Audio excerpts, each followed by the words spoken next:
Hey guys, it's James, and this is a bonus episode of the podcast. I spoke to Roy, author R. Jacob Honeybrook from the Midnight Terrors podcast, and he pointed me to a filmmaker who's currently in the middle of a Kickstarter campaign, trying to raise some money to make an incredible short film. The director's name is Rishi Gandhi, and the film is called The Beasts We Carry. The campaign is active right now, and because of that, we're releasing it in between episodes to help bring attention to the project and hopefully get him to his goal. He's about halfway there. We want to get him finalized so we can see this incredible project come to life. So, what follows is a conversation I had with Rishi just last night, all about this film, where it came from, and what he's trying to hope to achieve with it. So, check out the interview. If you like what you hear, go and support him. I've put all of the links in the show notes so you can go and support him. Check out everything. He's a lovely dude. He's got a very cool project in mind, and the concept art is unbelievable. I can't wait to see this come to fruition. So I hope you enjoyed the chat, and if you have a couple of dollars spare, go over to the Kickstarter and help him out. On with the show.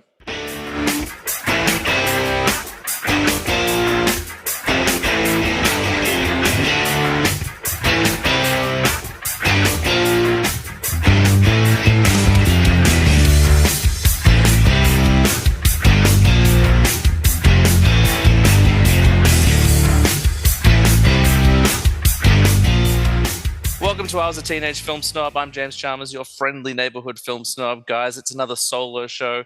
It's a bonus episode, actually. We're going to release this midweek, which never happens. But something cool came my way. And when something cool comes my way, I want to try and get on it and talk about it as soon as possible. With all solo shows, I like to talk to people in the industry about the movies they've made.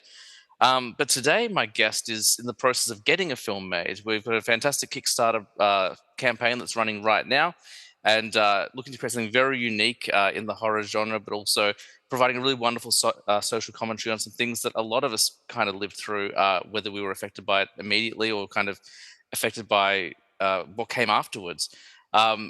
You'll understand more when we get into it. So please welcome filmmaker, writer, director of The Beasts We Carry. It's Rishi Gandhi. Hey, Rishi.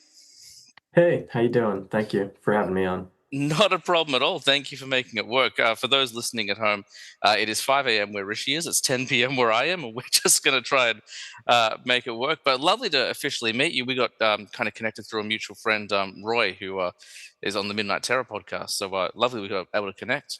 How are you this fine morning, my friend? I am somehow awake, and otherwise, I'm doing pretty well, and I'm just grateful to be on this podcast. Awesome. I was so glad to get it kind of shown my way. Sometimes I find out things way after they happen, but I got to check out the Kickstarter page, and you have the promo video, obviously, and the pitch video and stuff like that. And some of that concept art is incredible, man. Like, it just looks so unique and different. And I'm a huge horror fan as well. And to tie it into, you mentioned 9/11 and kind of what came afterwards, which was this kind of horrible Islamophobia and racism towards anyone who looked a little bit different. It's kind of nice to be able to see it through a different lens and see you kind of tackle that. So we'll get into a bit of everything. But where did that come from? Where did the idea for this flick begin? Um, I would just say, yeah, like I definitely drew from my own personal experiences as a child, Mm, um, because I literally went being treated one day as a kid mm, to not no longer being treated as a kid the yeah. next day. And I felt like I was seeing two New Yorks in a way. Wow. Uh, there's the one that was like on the TV where everyone's coming together and helping each other in the aftermath of 9/11. Then there's the one that I experienced where practically overnight, uh, you know, like for example, my mother and I were treated very differently by our town. Like I remember coming home the day of 9/11 and there was a sticker on our door basically threatening us, like telling us to leave Wow. town. And you know, it's really weird one day just being able to walk through like a grocery store and then the next Yeah. you walk in and like you can feel the stairs. Yeah. And the thing is like you know why they're doing it. It's like Mm, they think you're they think you're a terrorist. yeah. They think you're there to like blow shit up. And it's like, dude, no. I'm a kid, right? Like Yeah. what and it's it's also one of those things of you know, when we're seeing a lot of this sort of stuff come to a head from things that started like back in that era Yes. in the United States. So in a way, like even though the film is about the stuff that happened in 2001, it's actually about stuff that's happening right now. Yeah. Whether it's the ICE raids that are happening right now here in Los Angeles, whether it's, like the genocide that's actually happening in Palestine. Like a Sure. lot of the rhetoric around that's like Islamophobic. Yeah. Um, and yeah, like for me, it's even though I am talking about something I went through as a child back then, the parallels to then to this exact present moment are for me undeniable. And it's kind of crazy that I began this project a year and a half ago and was trying to figure out how am I going to make this damn movie, Mm. this short film that I eventually want to turn into a feature. How am I going to make it happen? And as I gathered my team together and we started building up to this Kickstarter, about like I want to say 10 months ago, and then we were seriously like pushing to like build it for the past 6 months. Uh, it's been um, it's been crazy how things have like escalated about the things I've been wanting to talk about to the point where we launched and it's just like, and then ICE just started just like brutally uh like raiding people's homes, businesses, all that stuff just like last, like 3 days before our Kickstarter Yeah. launched. And now it's launched and all this stuff's happening at the same time. And like we have all these protests, we have all, these cops coming in and like beating up protesters and being extremely violent. And it's I don't know. For me, it's the timing is crazy. It's Yeah. absolutely insane. Yeah. And now what went from being like this is the thing I want to do to like to so that I can make my first feature eventually Yeah. to now it feels like this is very this is way timelier than I ever expected. And what who else is ever going to fund a film like this? Like no one out in Hollywood's trying to make this. They're trying to make whatever like the next Marvel movie is or Yeah. whatever Yeah. um whatever they think is going to sell tickets, but they're not going to do something that's going to be horror related that also uh is going to have this much commentary behind it unless like I'm like Jordan Peele or something, which I'm not. Could be. Um If you, I mean, like I know we're talking about very sober and kind of serious topic, and that's why I've been so quiet, just listening to the horrors that are going on over there right now. It's kind of surreal to us overseas because we've got so much distance, but to see those images and hear what's going on. But at the same time, I think to tell a story like this takes balls. And not be like, oh, you're so ballsy and manly for doing it, but like it's a tough story to tell, and I don't think anyone can just tell it. And I think it does take that kind of attitude and kind of belief in the power of that story to become the next Jordan Peele or something like that. To kind of bring it back to that. So I don't know. I think it's very important work what you're doing, and whether it was intentional to be as timely as it was when you first started, I think it's incredibly powerful, and it looks horrifying and wonderful, and yeah, just kind of insane what you guys are going through right now. yeah, I mean, I think if it's something that affects people broadly speaking here, it also probably affects people broadly where you are Mm, as well. And I don't know, it felt timely to me when I was writing it, but mm, I just didn't expect the conflagration of events sure. to kind of like make it more timely in the moment in a way, right? Like make it feel like more like it has to exist now. Like this is not for later. Like this Yeah. has to happen like now. Um, and yeah, it's funny. Like I made a why video about the beast we carry on my YouTube channel that documents kind of like the journey and like the steps to making this film. And when I made the why video, that was like a month and a half ago, and I was talking about the exact same things. Like I was Mm, talking about like jackbooted thugs going to people's doors. Like I was referencing, current events like Palestine, like things that are still happening in the United States. And of course, Islamophobia. But I just didn't expect like a month and a half after doing that video, it would just become like way more relevant. Yeah. Um, and just how much it's been dialed up to the degree of like, um, where now like when people are going to protest, people are like, hey, if you're going to go to a protest, make sure your face is masked up. You Yeah. don't want them detecting your face. Like people, like literally, like there are George Floyd protesters from like 5, 6 years ago that because they were unmasked, they were targeted and killed, right? Yeah. Um, they were targeted and killed by cops in disguise or like government types in disguise. Like nobody's really talking about that in the mainstream media in the United States. So these are real things. Um, and yeah, like it's it's funny how even though we're like 25 years later and things have escalated a lot, very little has changed. Which is kind of another reason why this film felt important to me to make. Um, and I don't know why, it is horror. Yeah. But I think also just like being a brown person in America sometimes feels like just like you're living through horror, just like because of the constant amount of crazy, insane things that are happening. Like I remember being a little kid and they passed the Patriot Act. And even though I didn't have a sophisticated sense of understanding these things, it sounded like a very bad idea. Yeah. Yeah. Um, and lo and behold, it's a horrible idea Yeah.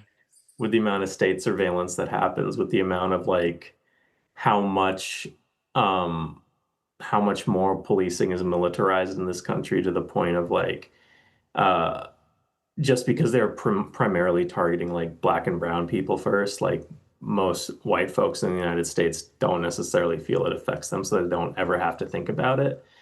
And my thing is like, hey man, like if only some of us are free, none of us are free, and you'll realize that as soon as they start targeting you. Yeah. And only recently have people actually started waking up. Yeah. It's sorry if I sound stunned. It's because I am, to some degree, and but also just I'm out of my depth here. We're not seeing that sort of violence and oppression here on the, I guess, in the mainstream. I'm sure it happens here just as it does over there, but it's just crazy to think that it's been allowed to happen and that this is happening, in the most powerful country in the world, the quote unquote most free country in the world, like where they're meant to be looking after their citizens, taking care of them, and obviously we've seen some horrible things happen over the last forever. I was gonna say the last decade, but let's be honest, forever. But it's The just entire history of this country, honestly. crazy that it's still going and only getting worse. Um, yeah, I'm sorry, I'm kind of speechless. I just I wasn't expecting all that. Now I yeah, um, but I think at least you're taking your experience and kind of what you're witnessing and funneling it in a way that can bring it to light and can translate it to maybe people who have had their eyes closed or just not been aware of it because, as you said, it doesn't affect them. Which I think is the power of something like film is we are getting that story out there, or you are getting that story out there. Um, Very sobering. Sorry, sorry, I just got quite stunned for a second. Um, Jumping to film, and it feels like a really inappropriate segue now, but obviously you've gotten into this business for a reason. It seems like you've always wanted to tell stories. Where does that begin for you? Have you always been a film fan? Have you always, been a Yeah, no, storyteller? that's a great question. So, I was born in the UK, and Okay. then my parents, my father got a really good job in Côte d'Ivoire in West Africa. Hmm. So when I was a little kid, I was growing up in Abidjan in Côte d'Ivoire, up until the age of 13 before we immigrated to New York. And one of the cool things about growing up in West Africa is that, um, we we had all sorts of like foreign cinema Hmm. just available to us. And I remember watching Raise the Red Lantern from Zhang Yimou as a kid, which was like I was watching these like deeply sociological films as a kid, Yeah. like not like just being like, man, these feel really complicated, but I can't stop watching them. And like like I watch shit like Arnold Schwarzenegger and True Lies or like and Terminator 2, and I love those movies, but they never like I really loved watching them, but they didn't necessarily make me want to make movies. And then when I was watching like Raise a Red Lantern. I'm trying to think. There's this Iranian film. Uh, what I always forget. name. Um, Children of Heaven. Okay. Uh, and but then it was like then I finally like my dad, he came back from a trip from the US and brought these Akira Kurosawa tapes. Oh, nice. And like I watched Yojimbo, I watched Throne of Blood, which was like a, samurai version of Macbeth. And then I watched Redbeard, which was one of Kurosawa's later films in the, I want to say in the 70s. And Yojimbo in particular just made me go, whoa, like Yeah. this is like that cowboy movie I watched, which turned out to be a fistful of dollars. But Oh, nice. but it turns out Fistful of Dollars was based on Yojimbo, but Yojimbo just did it like somehow that just made my brain fire as a kid and go, I wish I could do this. Mm, But it's like the 90s and I'm in Africa and like people just didn't buy video cameras to do stuff like that. Um, and for a long time I didn't think it was something I could actually do, but it was always in the back of my head of like how good these older films were and like there was something about them and I just didn't know why they felt so good to watch. And then it wasn't until freshman year of college uh where like our like sci-fi and like gaming club in college, like we managed to get Max Brooks, the author of the Zombie Survival Guide in World War Z, to come to our school to do a presentation.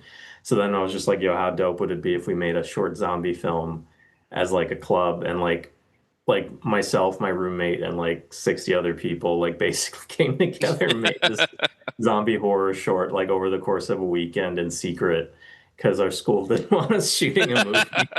And we had a ton of fun doing it, and it just kind of like stuck with me. And then I ended up getting my first job as an intern in the industry for a production company. Then like my actual like first like production job was like shoveling shit on a trauma film Oh, somewhere in cool. Island City in Queens. And then that same year, like 10 months later, 10, 11 months later, I was on The Dark Knight Rises.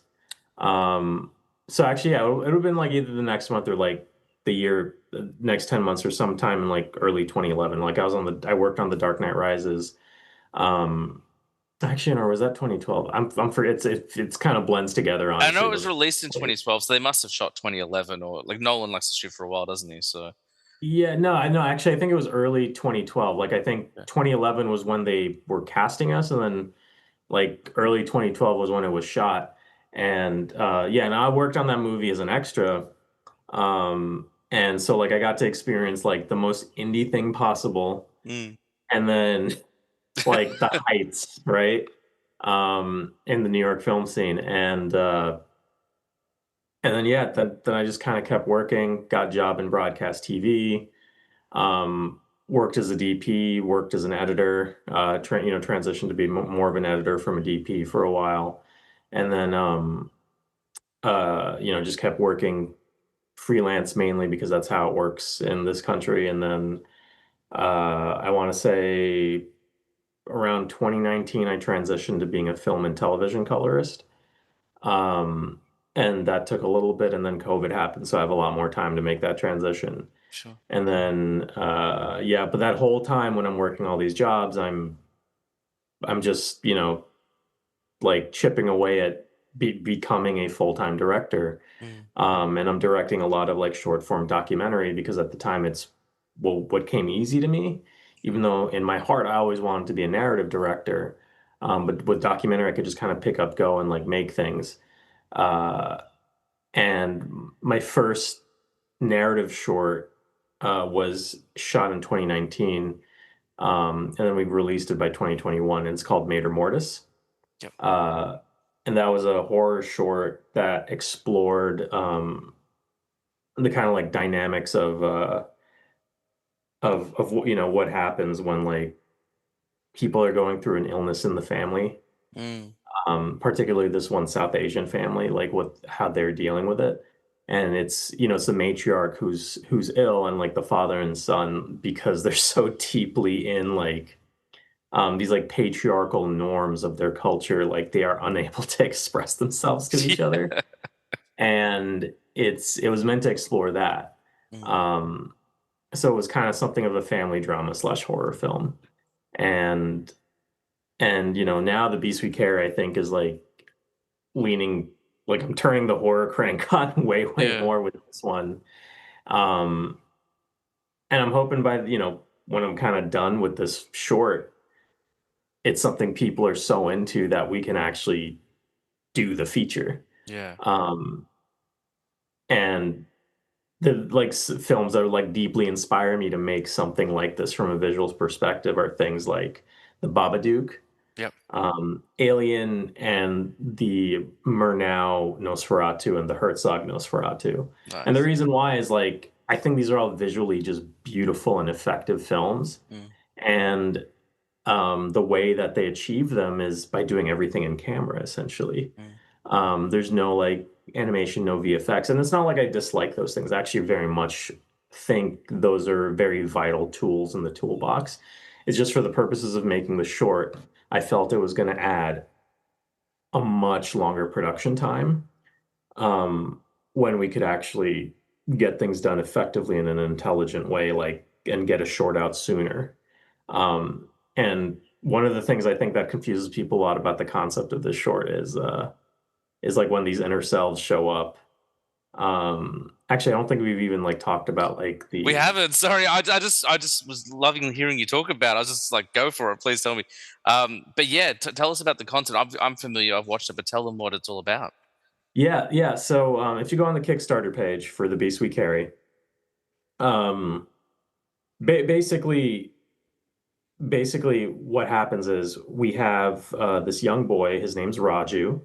He's a South Asian kid, and he has a supernatural ability to see the inner selves of people manifested as creatures only he can see and interact with. So it kind of makes him this very empathetic kid because he can see what people are really going through, right? Mm, So a good example is his best friend Brucey, who's kind of like this class clown. mm, And this kid's acting outward, like very extroverted, like always clowning around, like getting attention.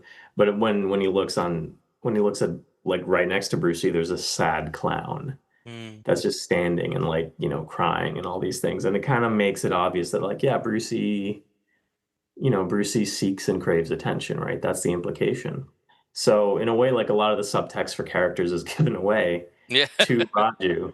And it makes him deeply empathetic. And he also has his own inner self that Raju kind of like interacts with. That's this mime. And the mime acts as a sort of like friend and protector to Raju and a sounding board for Raju to like kind of bounce off of. And oftentimes like can either mirror or contrast what Raju is thinking about in the moment. So while he is a part of Raju, he's also separate and kind of like another character. And basically 9/11 happens and Raju's world completely changes as the inner beasts for his friends, neighbors, teachers, mentors, everyone like start becoming monstrous Mm, to the point where and then they're becoming monstrous because of the fear, the paranoia, and the hate of coming out of 9/11. Um, and eventually Raju and the mime find themselves trapped in his high school with these inner beasts out for their blood, essentially. Um, yeah, so that's the concept. And I think a lot of people think the inner beasts are gonna be animated or something, but we're actually gonna be using live actors and we're gonna be using special effects makeup. Um, and I don't know. I think it could look really cool. yeah. Um, and we may not entirely know until the thing's shot. Yeah. I But sorry, go on. yeah, no, please go ahead. I was just saying, I love it. I just when I was watching, I just obviously you've got these kind of storyboards up and these all these animated storyboards, so you can kind of get an idea of what it looks like.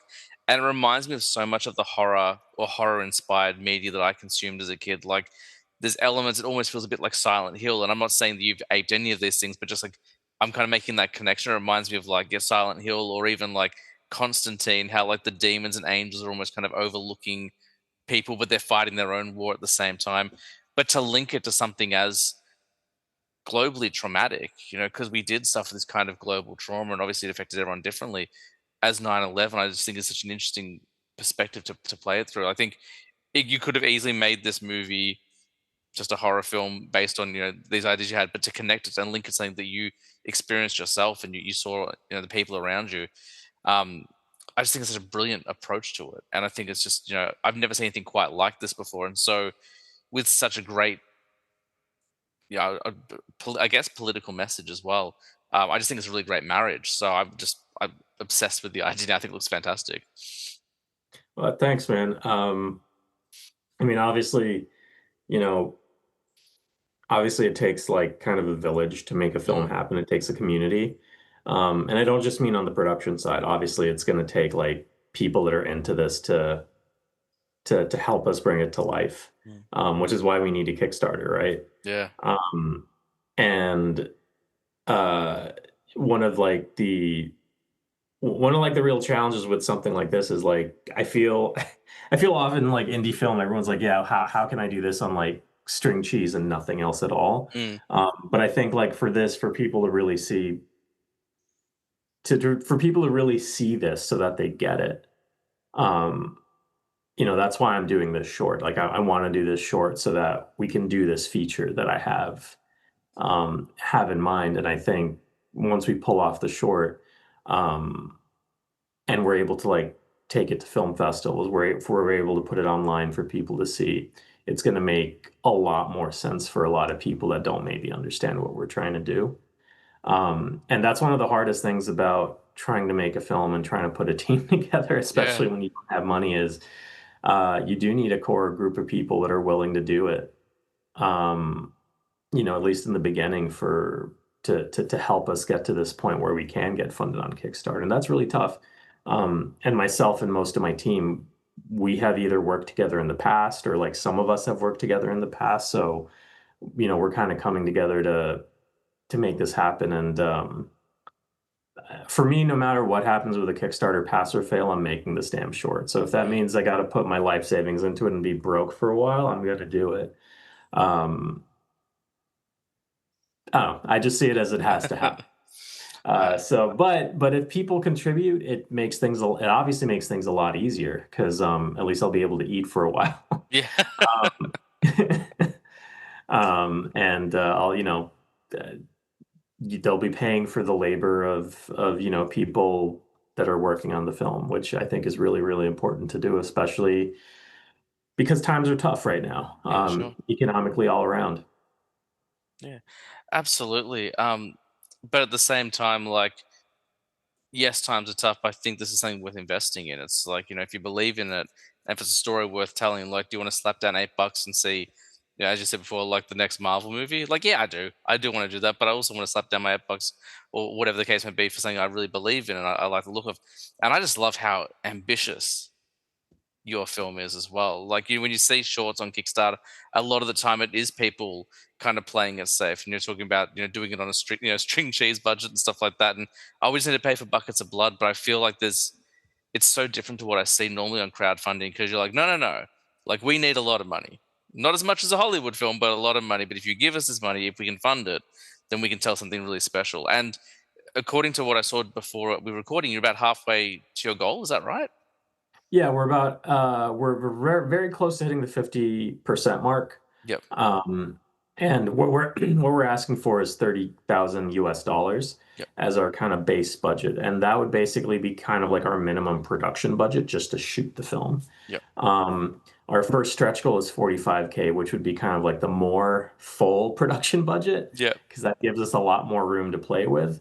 Um, and I would love to hit 45K as our stretch goal. And then there's our 60K stretch goal, which is this kind of like the soup to nuts budget, Mm. which allows us to not only cover production, but allows us to cover post-production as well as like things like festivals, travel to festivals, and anything kind of beyond that ends up being buffer because there's always unforeseen costs in film.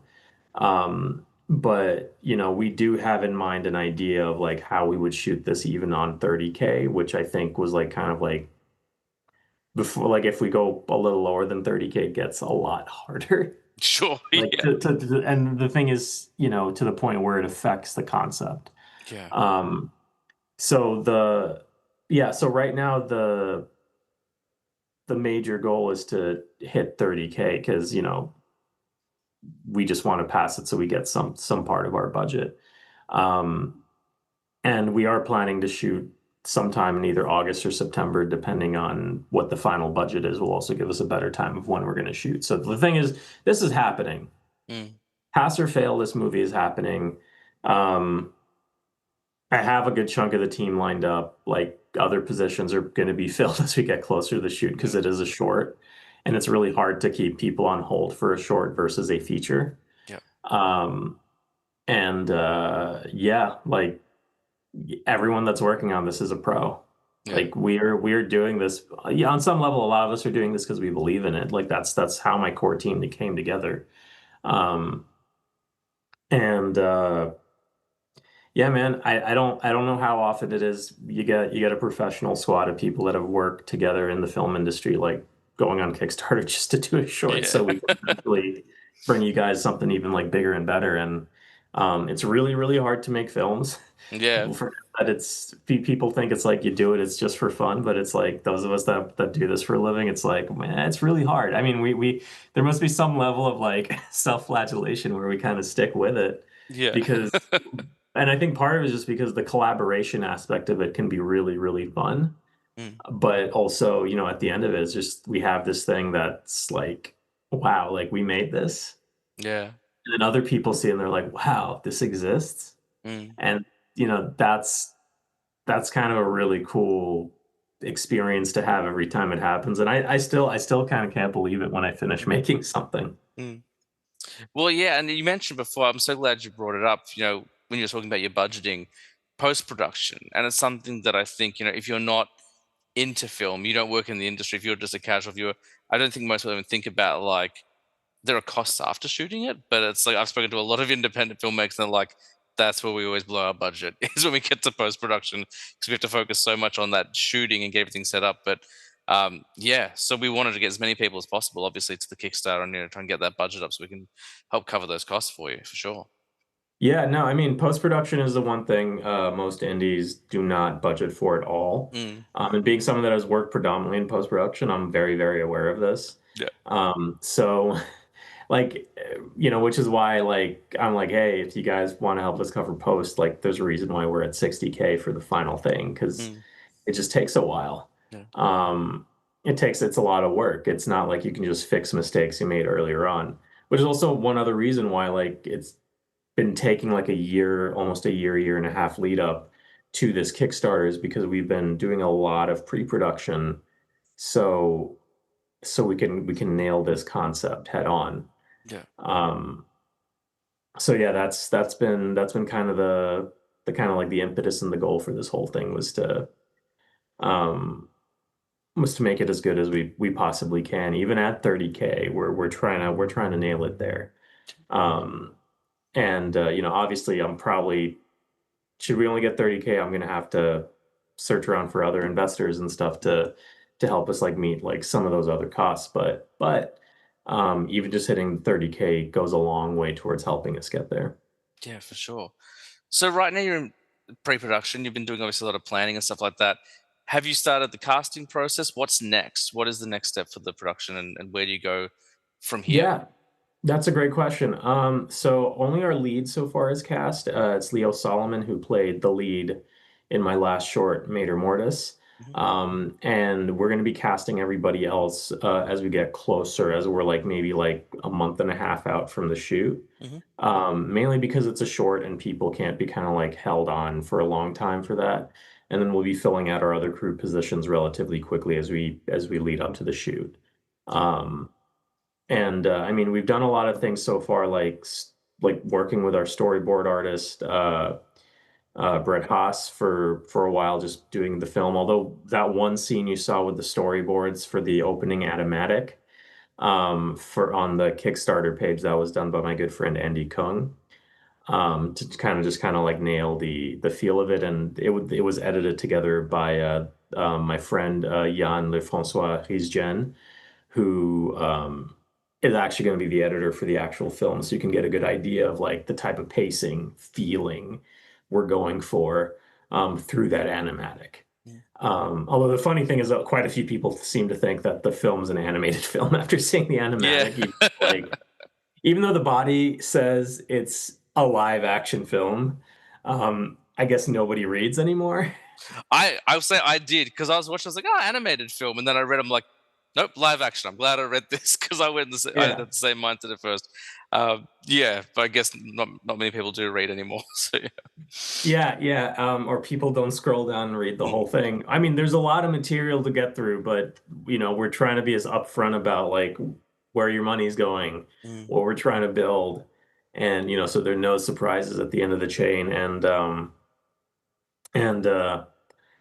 yeah, man, it's a lot of work, and uh, I took a lot of time collaborating with David Romero, who's our concept artist, for kind of like the look and the feel we're going for and some of the character designs. And I'm really glad that you pointed out how much you love the concept art because I love the concept art. mm, David Romero just really knocked it out of the park.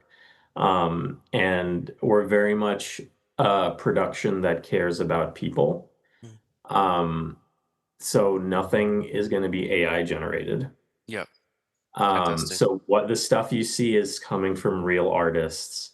And there is nothing that a machine can do that'll do what we do better. Yeah, Like we amazing. were yeah, and I remember one person I was reaching out to for the Kickstarter basically told me, why don't you just, if you don't have the money, just make your short using VO3 or something, use AI. And I'm like, yeah, AI can't do what we do, man. Like Mm, I can type it and tell AI what to do, like to generate an image, but if I tell the same thing to say David Romero, he's going to come up with something that kind of takes what I was thinking, takes what he was thinking, and somehow meets us perfectly in the middle mm, to make something that's like is much more elevated than what either of us may have like just started with.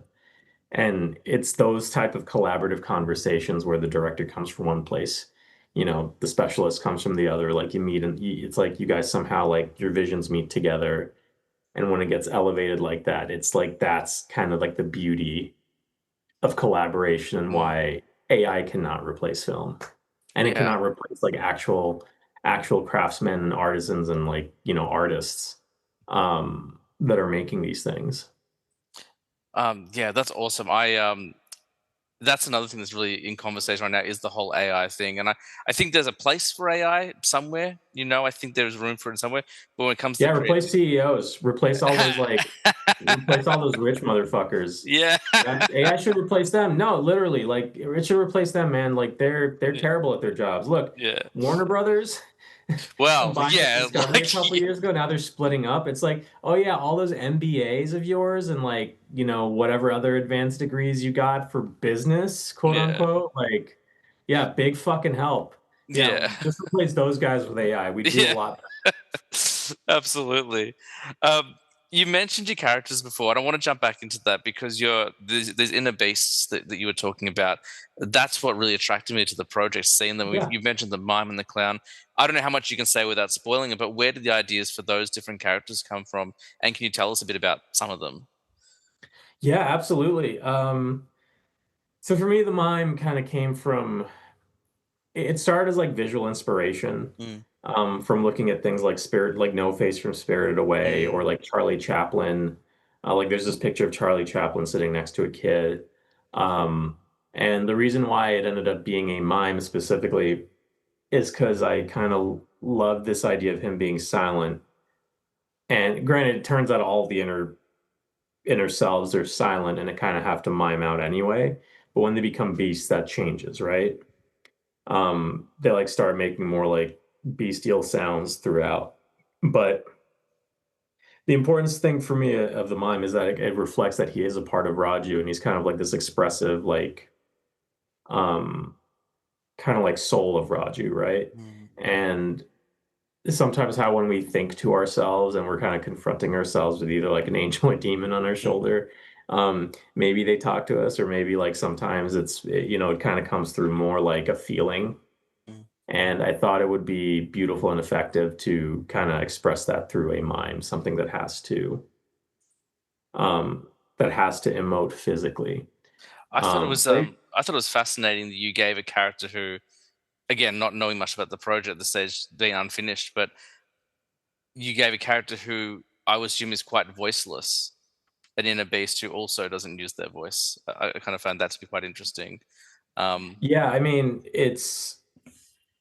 the hope is like even if it visually gives away the subtext of like the characters they're meant to represent, that we're able to add in a different layer through the physical side of things, so people mm, really have to pay attention when they're watching. mm, Um, Also because I feel like there's this thing now where everyone watches things with like subtitles, and I'm just like, man, like mm. what Or if we their were phone in their hand, like yeah, or what if we were just kind of forced to see things visually and like be engaged in the moment that way, right? mm, Um and I don't know, man, I I also kind of want to challenge myself, see like can my team and I really pull this off? And mm, in my mind, I think we can. It's about getting the right artists, it's about getting the right team together, and it's about making sure that everyone's paid, so like no one's like kind of like no one's struggling while we're trying to make this thing.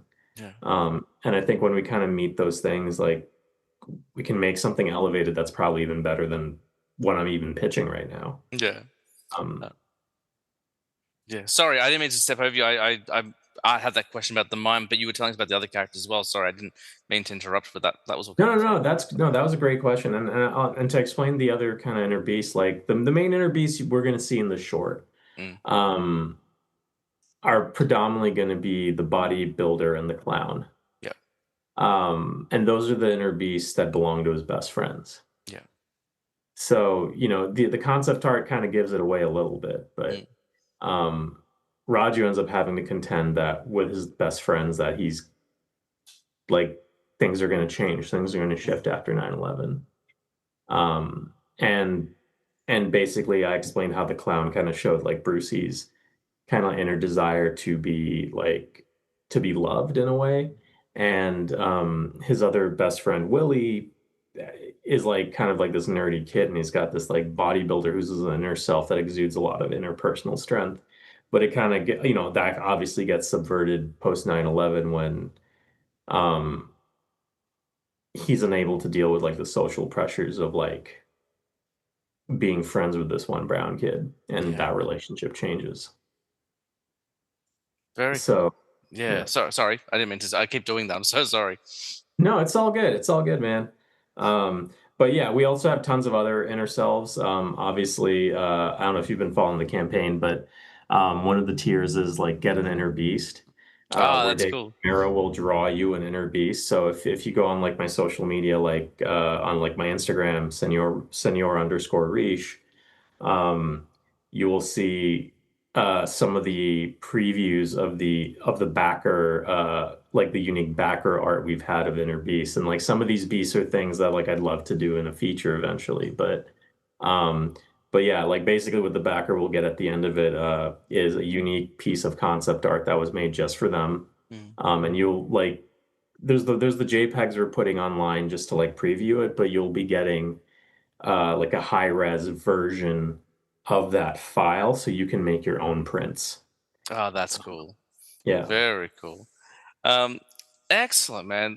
It's so impressive. Like, I know that seems like a throwaway comment, but I don't know. Like, the minute I started diving into looking, I just love how ambitious and unique it is. Again, I'm using buzzwords, but I just don't have another word to describe. I just haven't seen anything quite like it. And it's nice to be excited about something that isn't a remake or an adaptation or a requel or all those other R words they like to throw around Hollywood.